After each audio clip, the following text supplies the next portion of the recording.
আওয়ামী লীগ রাজনীতি করতে পারবে কি পারবে না, কিন্তু এই কথা উঠছে না যে এই যে যারা গণহত্যা চালালো তাদের বিচার হবে কিনা, কারা চালিয়েছে এটা কি মানুষ দেখেনি? কোন পুলিশ, কোন ওসি, কোন এসি, কোন ডিসি এখানে ভূমিকা রেখেছে? কার নির্দেশে, কার বলা এই গণ আন্দোলনে রক্ত ঘটানোর জন্য, ধ্বংস করার জন্য, দমন করার জন্য কার নির্দেশ? আওয়ামী লীগের কোন নেতাদের নির্দেশ রয়েছে? আপনারা এবার বিচার দ্রুত নিশ্চিত করতে পারলে আওয়ামী লীগের পুরনো দল, এখন সেই দল যারা অপরাধী, অপরাধের বিচার হলে তারপরে জনগণ কাছে গিয়ে তারা, জনগণ যদি তাদেরকে রাজনীতি করার সুযোগ দেয় তো সেখানে তো আমাদের কিছু বলার নাই। যে লোক আওয়ামী লীগের নেতৃত্বে আসবেন সে যদি অপরাধ না করে, সে যদি ছাত্র হত্যা না করে, সে যদি কোনো অর্থ লোপাট না করে, টাকা পাচার না করে, এরকম লোক যদি নেতৃত্বে আসে তাহলে সেই আওয়ামী লীগ কেন রাজনীতি করতে পারবে না? আবার আমার বক্তব্য হচ্ছে, কিন্তু যারা টাকা পাচার করেছে, যারা এই শিশু, কিশোর, আহনাফ, আবু সাইদ, মুগ্ধ এদেরকে যারা হত্যা করেছে, তারা তো সবাই, তো তাদেরকে আমরা সবাই চিনি, তো তাদের তো বিচার হতে হবে। এই 2000-এর মতো শিশু, কিশোর, তরুণ, ছাত্রছাত্রীকে যারা হত্যা করেছে, শ্রমিক, রিক্সাওয়ালাদেরকে যারা হত্যা করেছে, তাদের বিচারটাই আমরা করি না কেন? তাদেরকে দৃষ্টান্তমূলক আমরা শাস্তি দেই।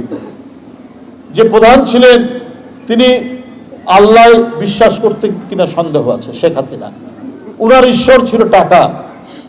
আজকে আমরা দেখতে পাচ্ছি উনার ঈশ্বর, উনার সৃষ্টিকর্তা ছিল টাকা। যার ঈশ্বর টাকা হয়, যার সৃষ্টিকর্তা টাকা হয়, সে তো কোনোদিনই ভালো কাজ করবে না। তাদের প্রত্যেকেরই বাড়ি ঘর ঢাকায় আছে, বিভিন্ন জায়গায় আছে, তারপরেও সরকারি সম্পত্তি তারা লোপাট করেছে, তারা ব্যাংক খালি করে দিয়েছে।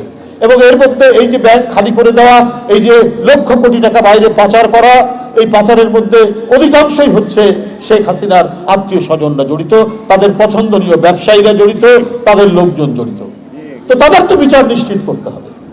আসুন সবাই মিলে এই হত্যাকারী, যারা গণতন্ত্রকেও শুধু হত্যা করেনি, যারা প্রতিষ্ঠানকে ধ্বংস করেছে, যারা বাংলাদেশের স্বাধীনতাকে বিক্রি করেছে এবং এই স্বাধীনতা বিক্রি করে নিজের গদি আঁকড়ে রাখার জন্য যারা শিশু, বাচ্চা থেকে শুরু করে তরুণ, কিশোর, রিক্সাওয়ালা, শ্রমিক এদেরকে হত্যা করেছে, সেই বিচারটা আমরা নিশ্চিত করি।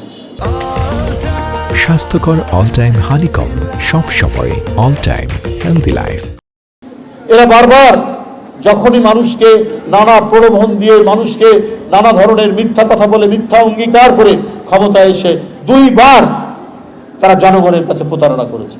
একবার তার বাবা সব দল বন্ধ করে দিয়ে বাকশাল করলেন, আর তার মেয়ে নতুন কায়দায়, নতুন ভাবে, আরো জঘন্যতম, আরো ভয়াবহতম বাকশাল তৈরি করে বিরোধী দলের কণ্ঠস্বর, মানুষের কথা বলা, শেখ হাসিনার বিরুদ্ধে ন্যূনতম কেউ আওয়াজ করলে তার স্থায়ী ঠিকানা হয় কারাগার, আর অস্থায়ী ঠিকানা হয় তার বাড়ি। এই ছিল শেখ হাসিনার আমল। সুতরাং সেই রাজত্ব যাতে ফিরে না আসে, সেগুলো নিশ্চিত করেই তো গণতন্ত্রে যার যার জায়গা, যার যার রাজনীতি করার অধিকার, সেই অধিকার নিশ্চিত করবে। সেটা নিশ্চিত করে গণতান্ত্রিক পদ্ধতি, গণতন্ত্রের চর্চার মধ্যে দিয়ে। যে হালুয়া রুটি খেয়েছে এই ফ্যাসিবাদের, তার বিচার হতে হবে। যে মাংস খেয়েছে এবং ওই মাংসের ঝোল যে খেয়েছে তারও বিচার হতে হবে। তাহলে দেখবেন ফ্যাসিবাদের উত্থান ঘটানোর আর কেউ চেষ্টা করবে না। এটা যদি সত্যিকার অর্থেই শেখ হাসিনার বিচার নয়, একেবারে আদালতের ন্যায়সঙ্গত বিচার হলে পরে আর ফ্যাসিবাদের জন্ম হবে না। তখন কে বিচার, কে রাজনীতি করবেন না করবেন সেই দায়িত্ব জনগণ নিয়ে তাকে সেইভাবেই তাকে সমর্থন করবে জনগণ।